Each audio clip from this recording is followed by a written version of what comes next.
Señor, gracias por tu palabra, porque en verdad creemos que es luz. Y como una antorcha que alumbra en un lugar oscuro, queremos estar atentos hasta que el día esclarezca, Señor, hasta que estemos delante de tu presencia. Háblanos y enséñanos y glorifícate. Te lo pedimos en el nombre de Jesús. Amén. Estamos en Hechos capítulo 9 y la última parte del capítulo cambia un poco el tema que venía tratando. Habíamos estado estudiando a Pablo, Saulo todavía se llama, todavía no se le ha cambiado el nombre a este personaje que era un perseguidor de la iglesia, un enemigo, y de pronto es alcanzado por el Señor Jesucristo y es transformado, y vimos cómo empieza a predicar. También dijimos que va por 3 años a Arabia, regresa a Damasco y luego va a Jerusalén, y en todas partes tiene tanto ímpetu, en verdad está tan entregado que donde va lo quieren matar, y terminan los discípulos enviándolo directamente a Tarso.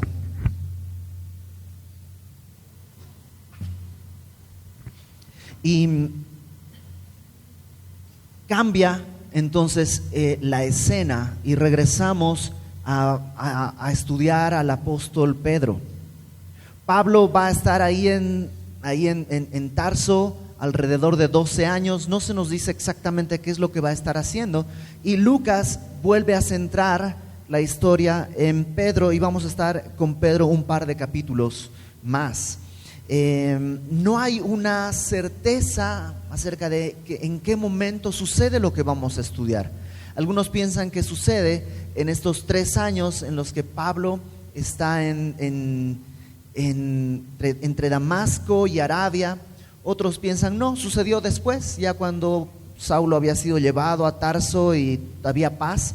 Yo creo que esa es la mejor opción. Si te acuerdas, en el versículo 31 dice: después de que Saulo es llevado a Tarso, las iglesias tenían paz por toda Judea, Galilea y Samaria.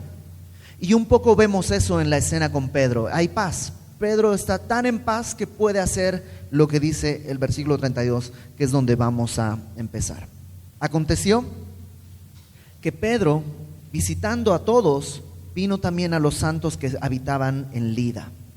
Pedro lo que hace, probablemente movido por esta paz que hay, ¿no? La persecución que Saulo estaba encabezando, evidentemente termina, porque la cabeza de ese movimiento es ahora convertido al cristianismo, y hay una paz, por lo menos temporal, y Pedro aprovecha ese momento para salir a visitar a los creyentes que están cerca de Jerusalén.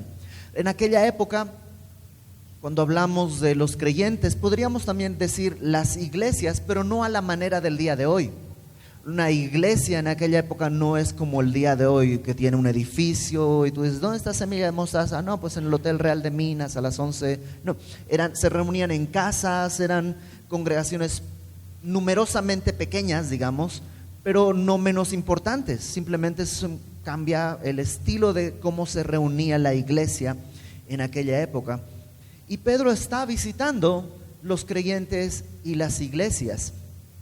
Ten en cuenta que tampoco había institutos bíblicos, o sea, estaba todo comenzando, y Pedro está viendo, ni siquiera estaba escrito el Nuevo Testamento. Entonces las iglesias, los creyentes necesitaban que los apóstoles estén pendientes, resolviendo dudas, y Pedro está haciendo eso. Y está haciendo eso, yo creo, en cumplimiento a una instrucción que Jesús le hace en Juan capítulo 21, esta escena en la que Jesús está con Pedro en la playa y le prepara un pescado después de la resurrección, no sé si tú recuerdas, y que le pregunta a Pedro: ¿me amas? Y Jesús le dice: ¿me amas? Y Pedro, si lo traducimos un poquito más exacto, le diría más o menos: pues Señor, pues te tengo cariño, no puedo decirte que te amo, porque la última vez que te dije que te amo, terminé negándote. Pues la verdad es que nomás me caes bien, o sea, me he dado cuenta que te tengo cariño. Y Y ahí Jesús le encomienda algo a Pedro, le dice, pastorea mis ovejas. Y luego le dice, apacenta mis ovejas. Y eso está haciendo Pedro. Ahora está cumpliendo lo que Jesús le encargó. Está visitando las iglesias, está visitando a los creyentes, pastoreando, apacentando, y sucede que se encuentra con algo. Versículo 33. Halló allí, en Lida, a uno que se llamaba Eneas, que hacía 8 años que estaba en cama, pues era paralítico. Había ahí en Lida un hombre que se llamaba Eneas. Entre los estudiosos de la Biblia hay un gran debate si Eneas ya era creyente o no. Yo creo que sí, porque Pedro no está en una campaña de evangelismo en este momento, no está yendo a esparcir el evangelio, digamos, no es su meta, sino visitar a los santos, visitar a los que ya son creyentes. Y entonces se encuentra con Eneas, que tiene una particularidad. Eneas está paralítico desde hace 8 años. No se nos dice qué fue lo que sucedió, no se nos dice si fue un accidente, si fue una enfermedad, pero está paralítico por la razón que sea. No es congénito, porque Eneas aparentemente es alguien mayor. Y dice verso 34, le dijo Pedro, Eneas, Jesucristo te sana, levántate y haz tu cama. Y enseguida se levantó. Pedro, cuando ve a Eneas, le deja bien en claro una cosa: Jesucristo te sana.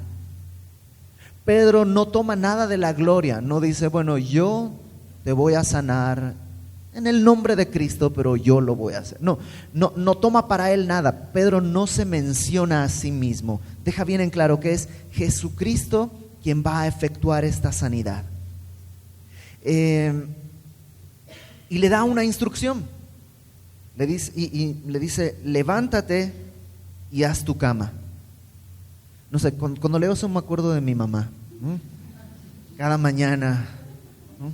Levántate y haz tu cama. Bueno, Pedro le dice, levántate en primer lugar y haz tu cama. Ahora, es un paralítico. Si yo te digo levántate, pues te levantas. ¿Cuál es el problema? Este hombre es un paralítico. Pedirle que se levante es pedirle justamente lo que no puede hacer. Ahora, no le está diciendo nomás levántate, le dijo algo antes: Jesucristo te sana. Entonces ya hay una nueva información: Jesucristo te sana. Basado en esa nueva información, ahora viene una instrucción: levántate. ¿Qué es lo que tiene que hacer Eneas para poder cumplirlo? Creerlo primero. O sea, si cree que Jesucristo le sana, pues me levanto. Ahora, él sabe que no puede, él se ha dado cuenta, por 8 años se ha dado cuenta que es paralítico. Por 8 años sabe que no puede hacerlo, pero aquí tiene que tomar una decisión: obedecer o no. ¿Y qué crees? Se levanta, obedece, dice ahí en el versículo 34 al final, enseguida se levantó. No es tan... Es decir, ¿es sorprendente que Dios sane así? Pues sí, es un milagro. Pero creo que es más sorprendente todavía que una persona como tú y como yo obedezca. ¿Sabes? A veces tú y yo somos como Eneas. Y déjame poner un ejemplo que la semana pasada también lo mencioné. Dios le da esta instrucción a los esposos: maridos, amen a sus mujeres. Y a lo mejor alguien puede decir, pero es que yo no puedo amar a mi esposa. Mi esposa es un dolor de cabeza. Mi esposa es así y es así. Y sabes que hasta podrías tener razón. Pero eso no cambia la instrucción que Dios te da. Y tú tienes 2 opciones: obedecer y ver un milagro que en la obediencia vas a poder ver, o decir, no puedo. ¿Qué hubiera pasado si Eneas le dice a Pedro, híjole, no puedo? Hubiera seguido en cama, tal vez. teniendo ya la capacidad de poder caminar. La obediencia es el milagro más grande. Entonces le dice uno, levántate, y le dice número 2, haz tu cama. Y es algo que tiene un significado, yo creo. Cuando Eneas ha estado postrado, digamos que ha estado encerrado en su cama, no puede hacer otra cosa, pues ahí está en su lecho. Cuando Pedro le dice, haz tu cama, lo que está diciéndole es, cambia tus circunstancias, o sea, ya no vas a necesitar eso, quítalo. Cuando alguien es alcohólico y viene al conocimiento de Cristo y le dices, ok, el vacío que había en tu corazón, si has creído en verdad, el vacío que había en tu corazón, la necesidad de tomar, ahora ha encontrado reposo en Cristo. ¿Qué es lo primero que le dirías? Pues tira tus botellas de alcohol, tíralas, no las necesitas más. Antes las necesitabas, había un vacío, era necesario, pero ahora en Cristo ya no las necesitas, tíralas. Y Eneas tiene una opción: obedecer o decir, híjole, ¿qué tal si recaigo? Mejor la dejo aquí, dejo mi cama, igual y si recaigo, y ni modo que me caiga al piso, prefiero recaer sobre esta cama. Es un acto de fe también, creer que en verdad Dios hace lo que Dios dice que hace. Y Eneas está aprendiendo, yo sé, está aprendiendo a caminar físicamente, pero espiritualmente también está viviendo esto, está aprendiendo a obedecer. Verso 35, fíjate el resultado, otra vez, no tanto del milagro de sanidad, sino de la obediencia de Eneas. Verso 35, le vieron todos los que habitaban en Lida y en Sarón, los cuales se convirtieron al Señor. La gente se maravilla con milagros. Y sabes, milagros suceden muy a menudo, pueden suceder. Ya te lo platiqué antes, una compañera mía del Instituto Bíblico un día llegó, por favor oren por mí, acabamos de recibir los estudios y tengo varios tumores en el cerebro, en la cabeza, y pues no se sabe si es operable o no, oren por mí. Oramos, y a los 15 días con nuevos estudios no había nada, y después no hubo nada, y el día de hoy acaba de tener a su segundo hijo y está todo bien. O sea, milagros hay, pero el milagro no necesariamente va a apuntar hacia Cristo. Lo que apunta y glorifica a Cristo es la obediencia de sus hijos. A lo mejor tú no necesitas un milagro, pero sí necesitas caminar en obediencia. Ojo, no dije Dios necesita que tú camines en obediencia, porque Dios no necesita nada. Tú y yo necesitamos caminar en obediencia. No solo nos conviene, es una necesidad nuestra caminar en obediencia. Y cuando caminamos en obediencia, damos testimonio del amor de Dios. Y sí, muchos pueden comenzar a creer en el Evangelio. Ok, esa es la primera escena de Pedro con Eneas. Viene una segunda escena, versículo 36. Había entonces en Jope, hay un mapa por ahí, que por cierto, no el que vimos la semana pasada, es otro mapa, no sé si lo puedes buscar, Ricardo, donde están estas poblaciones para que las ubiques. Había entonces en Jope una discípula llamada Tabita, que traducido quiere decir Dorcas. Y tú dices, órale, la traducción no me ayuda mucho, ¿no? Bueno, Dorcas traducido quiere decir gacela, ¿no? Entonces, Tabita, Dorcas o gacela, ¿no? Esta vivía en Jope, ¿no? Y ahí tenemos un pequeño mapa. Y aquí está Jope. Entonces, de Jerusalén,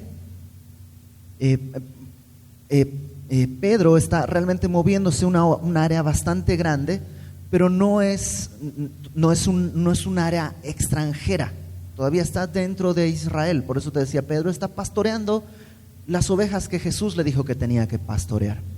Y ahí en Jope estaba esta mujer no se nos dice la edad, pero es una mujer que evidentemente no era una anciana porque no se esperaba su muerte.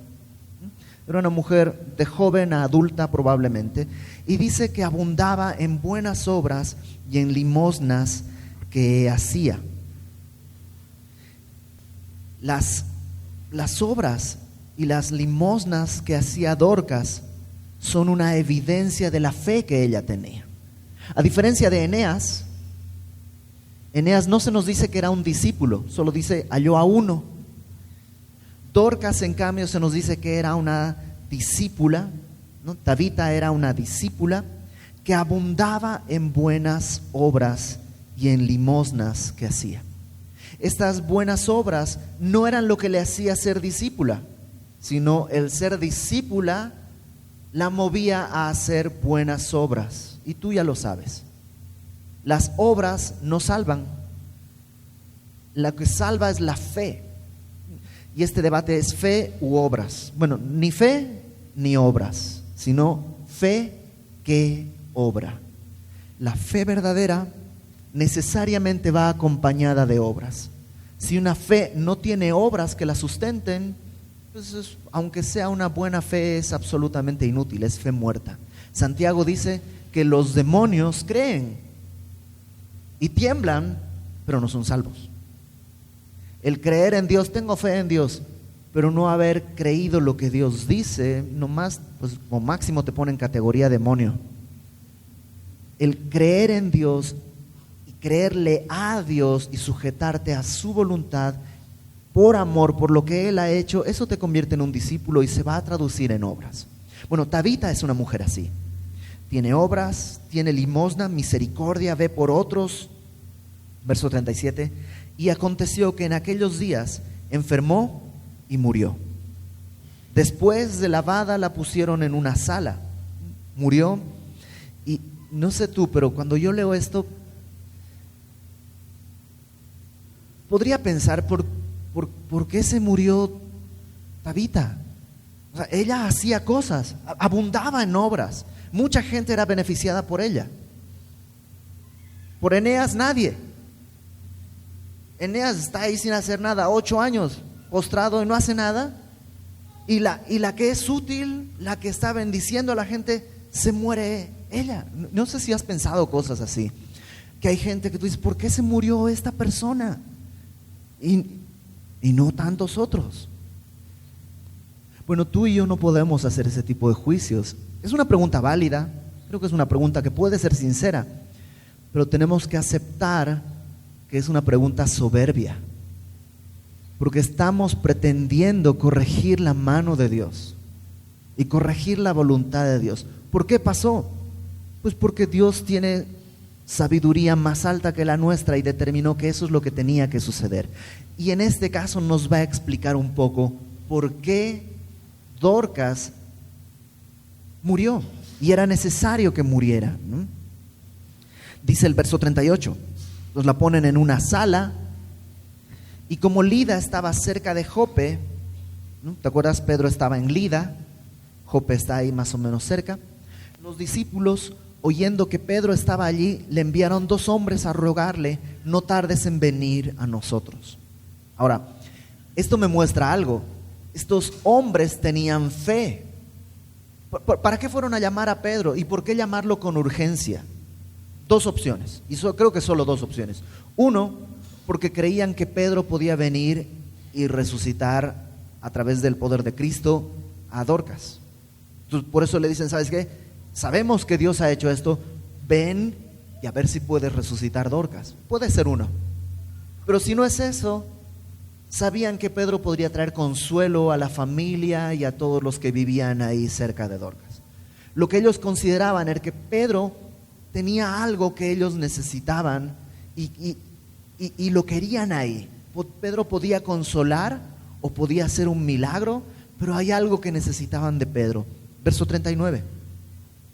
Levantándose entonces Pedro, fue con ellos.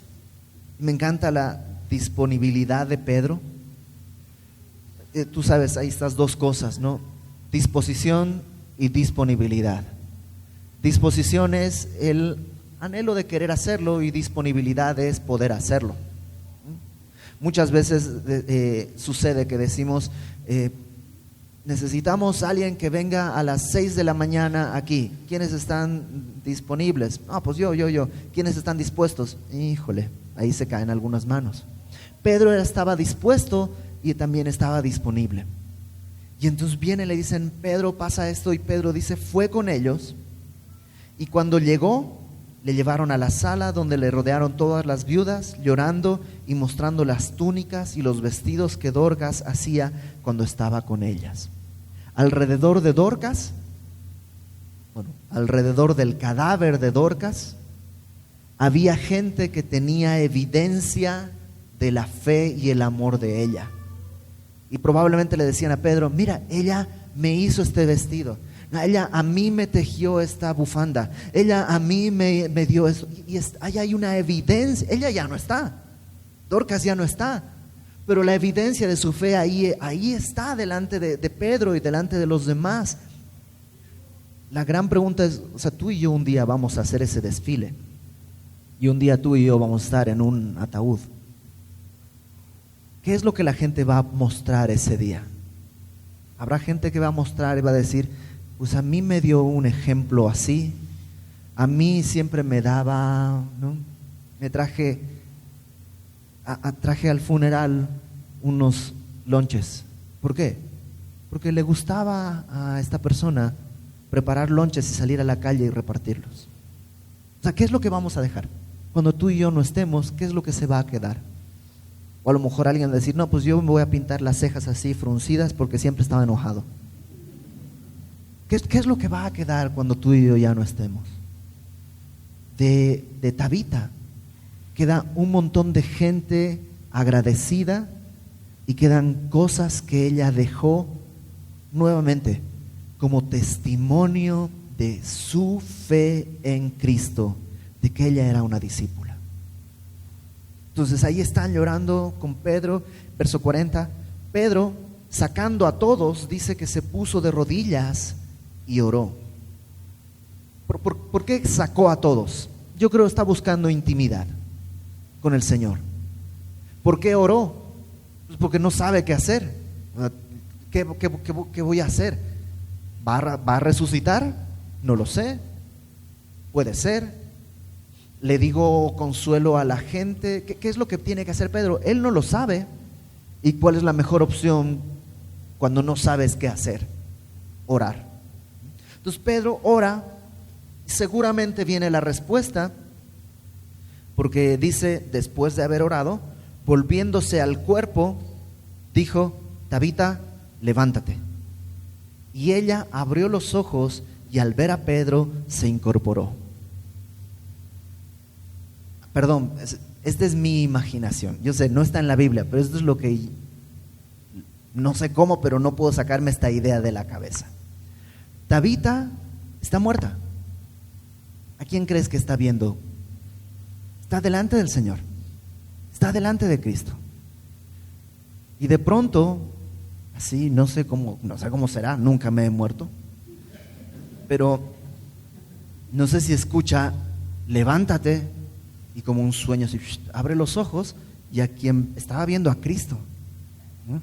Y de pronto a quien ve ahí encima suyo es a Pedro. Y a lo mejor hay pues no sé cómo será, ¿no? ¿Te imaginas? Estás delante de Cristo en el cielo, y un segundo después estás otra vez en el mismo lugar, ¿no? No sé si hay desánimo, no sé si hay como frustración. Tal vez yo, si algún día yo estoy aquí predicando y me muero y alguien ora por mí, se gana una cachetada. Ya estaba donde quería llegar, ¿no? Estaba delante de Cristo y otra vez al calor, al tráfico, o sea, a lo que voy, Tabita estaba en un lugar mejor. Había vivido bien aquí y ahora estaba delante de aquel que evidentemente amaba, porque era una discípula y un discípulo ama a su Señor. Y un segundo después está de nuevo aquí y está Pedro ahí.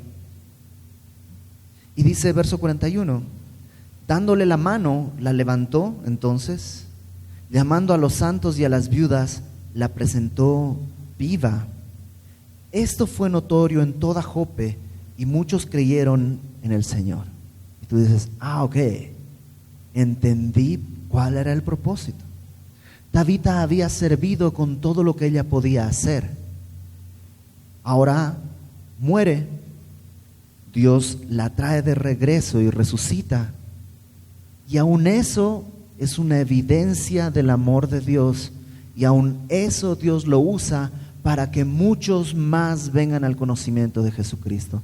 Y entonces probablemente Tabita puede decir, valió la pena. O sea, ya no estoy sacada de onda con estar aquí, ya no estoy frustrada, porque hubo un propósito y valió la pena. Muchos vinieron al conocimiento del Señor. Ok, tú y yo podemos ser en muchos sentidos Eneas o Tabita. No sé, hay creyentes, y probablemente hay creyentes aquí, que son como Eneas.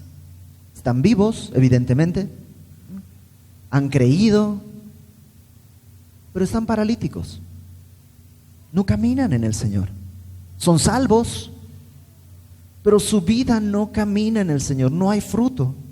Ahí están, no hay crecimiento. No hay una evidencia más allá de que, ¿cómo sabes que está vivo? Respira, pero no camina, no actúa, no ve por otros. Y a lo mejor tú puedes decir, es que me lastimaron, hace 8 años me lastimaron y ya no quiero saber nada. O a lo mejor es pecado. Ha habido pecado en tu vida y el pecado en tu vida ha dejado una marca tan grande que ya no puedes caminar. No sé, a lo mejor cometiste adulterio hace 8 años. Y ya no has vuelto a cometer adulterio, has caminado en santidad, pero ya la culpa te tiene postrado. Ya no te da vergüenza abrir la Biblia porque sabes quién eres. Ojo, no estoy hablando de alguien que está viviendo en pecado, sino alguien que cometió pecado, pero que ya se arrepintió. ¿Sabes? Si ese es tu caso, si has pecado mucho, pero el día de hoy ya te has arrepentido, Dios es muy claro al decir, levántate y haz tu cama.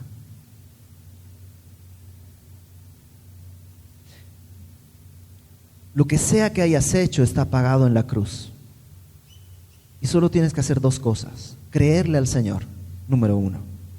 Creer que efectivamente mi pecado, tan terrible como fue, ha sido pagado en la cruz.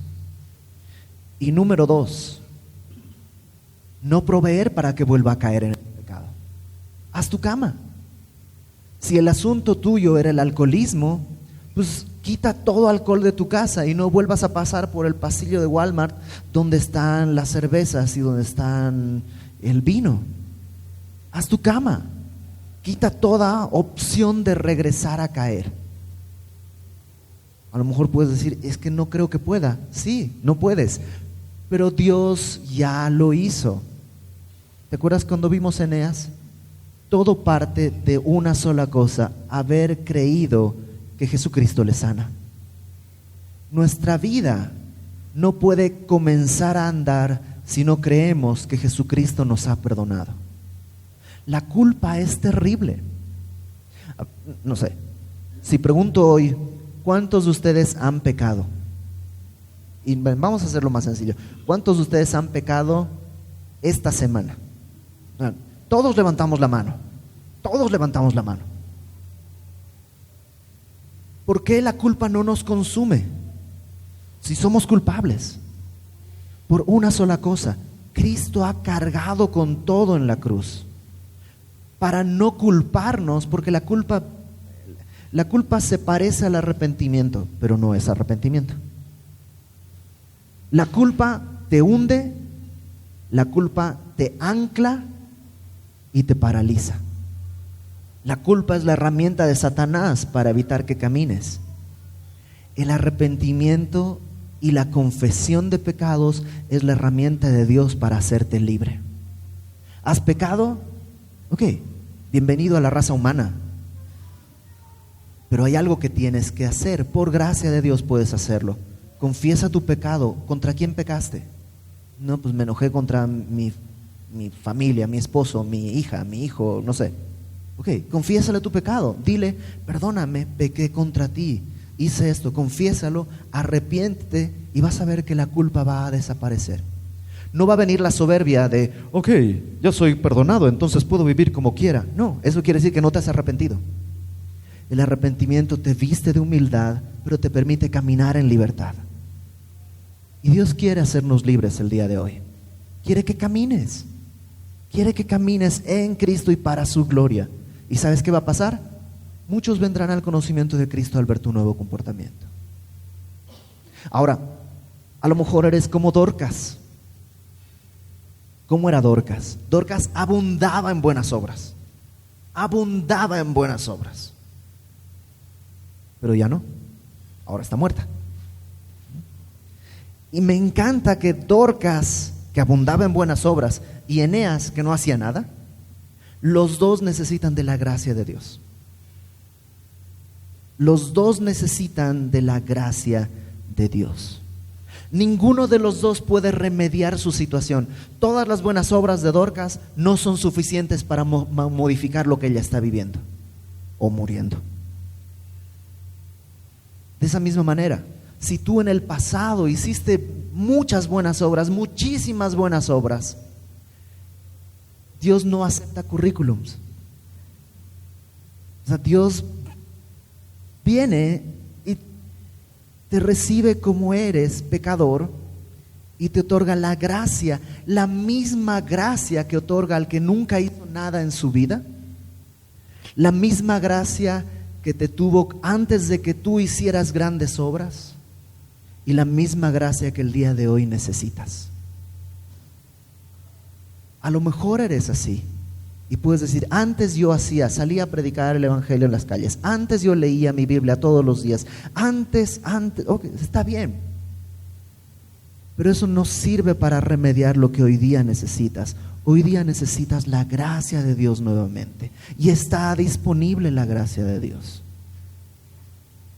Y la gracia de Dios puede volver a transformarte para volver a arrancar buenas nuevas obras que den testimonio del amor de Cristo. Dorcas, me encanta, había estado viviendo pensando en otros. Y cuando se muere, Dios la regresa por el bien de otros. Y esa es nuestra vida. Para eso vivimos, para la gloria de Dios. Me recuerda a Pablo que decía, yo estoy puesto en estrecho, no sé qué hacer, porque me encantaría estar con el Señor, pero por causa de la iglesia, por causa de ustedes, prefiero estar aquí. Hay muchas cosas que serían cómodas para ti y para mí. A lo mejor ya tienes en tu currículum muchas buenas obras y tú dices, a partir de hoy, ya, la verdad ya no quiero ver por nadie más, ya hice suficiente. Bueno, Dios quiere usarte para más cosas. ¿Sí? ¿Qué requiere? Pues morir a tus comodidades, que era lo mejor para Dorcas, estar con el Señor, y tiene que morir a su muerte y seguir viviendo. Tú y yo estamos llamados a eso, por amor, porque Dios nos amó. No es una tarea legalista y obligatoria, es la gracia de Dios. Por último, déjame centrarme en Pedro, porque Pedro también es aquí un buen ejemplo. Pedro está haciendo lo que tiene que hacer. ¿Qué le encargó Jesús que hiciera? Que pastoreara las ovejas. Órale, pues va, empieza a caminar y empieza a pastorear las ovejas. Y es un buen comienzo para todos nosotros. ¿Qué es lo que tienes que hacer? ¿Estudiar? Pues estúdiale. ¿Trabajar? Pues trabájale. O sea, haz lo que tienes que hacer. ¿Qué es lo que Dios ha puesto en tus manos? Hazlo bien, hazlo para el Señor. En el camino van a surgir necesidades y oportunidades. Pero ¿quieres ser útil para el Señor? Haz lo que tienes que hacer de manera natural, lo que Dios ya te encargó.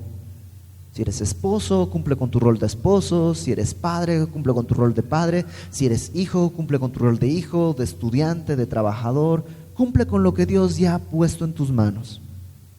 Número 2, Pedro nunca toma la gloria de Dios para sí mismo. ¿Y sabes de quién lo aprendió? De Cristo mismo. Cristo siempre daba la gloria al Padre. Pedro está haciendo lo que aprendió a hacer. Entonces, ¿qué tenemos que hacer? Lo que hemos aprendido de Cristo. Glorificar al Padre en todo tiempo. Entonces, glorifícale. Luego viene algo que a mí me llama la atención, me parece muy bonito y me parece muy práctico. Cuando se encuentra con Eneas, en el verso 34, Pedro le dice: Eneas, Jesucristo te sana, levántate y haz tu cama. ¿Sabes a quién le escuchó decir eso? A Jesús. En Juan capítulo 5 hay una escena en la que Jesús se encuentra con otro paralítico y lo que le dice es: levántate y haz tu cama. Y Pedro, ¿sabes lo que es el déjà vu? El déjà vu es eso que sientes que ya lo viví, ¿no? Entras a un lugar y dices, como que esto ya lo viví, ¿no?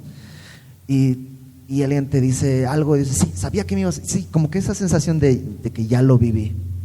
Yo me imagino a Pedro como un déjà vu. Llega un paralítico, como que esto ya lo viví, ¿no? Esta historia ya me la sé.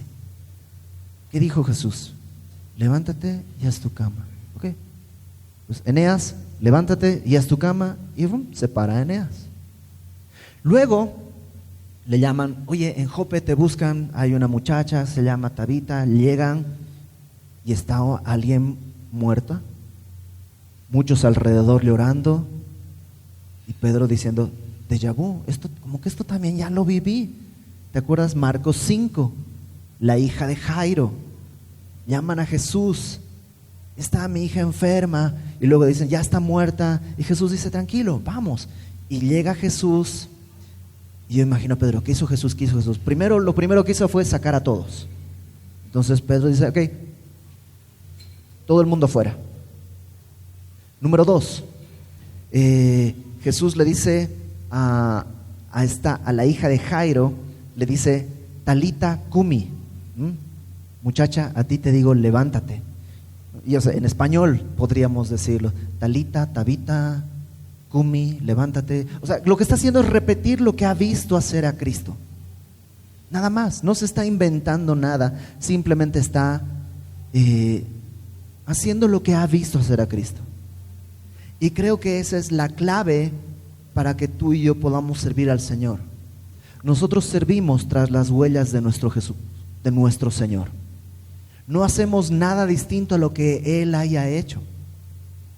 Y cuando te encuentras, que seguramente te vas a encontrar muchas veces en situaciones en que no sabes qué hacer, la clave es decir, ok, ¿en qué página de la Biblia estoy yo ahorita?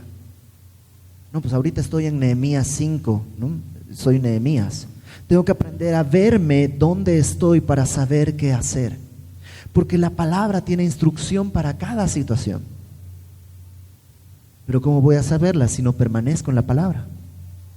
La sabiduría para vivir viene de permanecer en la palabra, porque permanecer en la palabra es permanecer en la voluntad de Dios. No es porque la Biblia es mágica, es porque teniendo comunión con la palabra, tengo comunión con mi Señor. Pedro aprende a hacer lo que tiene que hacer, imitando a su Señor. Tú y yo aprendemos a vivir como debemos vivir, imitando a nuestro Señor. Entonces, esta semana, mientras lees tu Biblia, comienza a preguntarte, ¿cuál de estos personajes que estoy leyendo soy yo? ¿Y qué es lo que hizo? ¿Y qué es lo que tengo que hacer? ¿Cuál de estos personajes está haciendo algo que yo debería imitar? Y te vas a dar cuenta, Dios te está hablando, pero solo su Espíritu Santo puede darte la capacidad de ponerlo por obra. Si tú intentas levantar a un paralítico en tus fuerzas, se te va a caer encima. Si tú intentas levantar a un muerto en tus fuerzas, vas a quedar frustrado.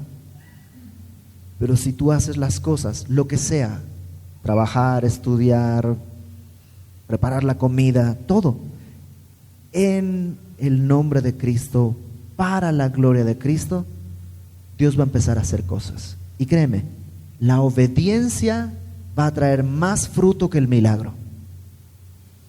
Todos podemos ser obedientes. No todos podemos hacer milagros, pero todos podemos ser obedientes por medio del Espíritu Santo, por medio del amor de Cristo. Así que, ¿qué te parece si oramos y le pedimos a Dios que con su Espíritu Él nos haga obedientes? Porque aún esa obra le pertenece a Él. No sé si te ha pasado que has querido ser obediente y no has podido. A lo mejor eres como Eneas. Eneas, por mucho que quiera, no puede levantarse hasta que Cristo le sane. El día de hoy, tú y yo podemos aprender a obedecer, no en nuestras fuerzas, sino porque entendemos que Cristo quiere hacernos obedientes a su palabra. Vamos a orar. Señor, gracias, porque en verdad tu palabra es verdad. Y tu palabra nos define. Somos pecadores. Tu palabra con claridad nos describe. No hay ni aún uno bueno. Todos hemos corrido a derramar sangre. Hay veneno de serpientes en nuestra lengua. Todos somos así. Pero tu palabra también nos muestra tu amor. Y cómo en la cruz tú pagaste el precio de nuestros pecados para no ser más esclavos de nuestra concupiscencia, sino ahora siendo hijos del Padre, poder caminar en libertad y para tu gloria. Hay muchas cosas que el día de hoy todavía nos paralizan. A lo mejor alguien tiene culpa, a lo mejor alguien todavía está atado en algún pecado en su vida. Que el día de hoy, Señor, podamos escuchar esto de ti. Que el día de hoy podamos escuchar, levántate, sabiendo que no necesitamos seguir en pecado.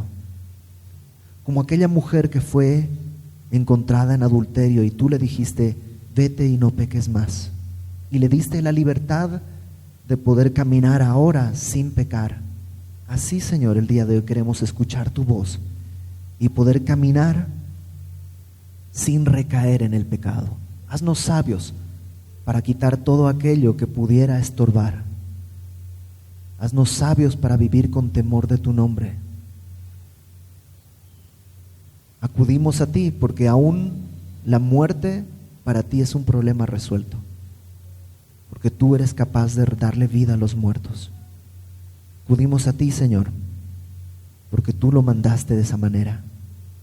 Acudimos con fe en tu obra. Acudimos con confianza en tu obra. Y pedimos todo para tu gloria. Padre, en el nombre de Cristo Jesús, nuestro Señor. Amén.